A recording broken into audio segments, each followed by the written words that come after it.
কোন ব্যক্তি কি কাতার থেকে কাউকে উঠিয়ে নিজে বসতে পারবে অথবা অন্য কাউকে বসাতে পারবে? এর হুকুম কি? কাতার বলতে কি বুঝেছেন? এই সালাতের কাতার?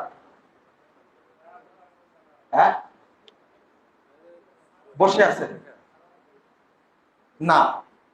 কাতারে যদি বসে থাকে, সালাতের কাতারে যদি বসে থাকে, তাহলে তাকে উঠানো যাবে না।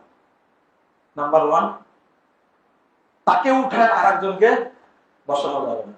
শুধু এক জায়গাতে ছাড় আছে, ইমামের পিছনে যদি কোনো যোগ্য মানুষ থাকে তাকে বসাবে।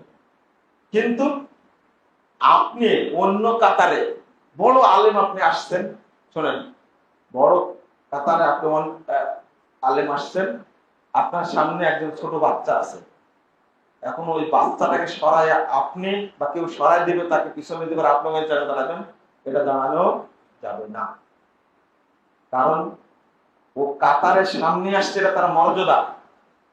আপনি তাকে টেনে নামাবেন কেন? আল্লাহ মর্যাদা দিলে আপনি টেনে নামাবেন কেন? আপনি আগে আসতে পারেন, এটা আপনার ব্যর্থতা। মনে থাকবে, এটা বাচ্চাকেও সরানো যাবে না। আর যারা বলে বাচ্চাদের পিছন কাতারে থাকতে হবে, এই হাদিসটা ঠিক না, এই হাদিসটা সহি না, ওই হাদিস আমল করা যাবে না।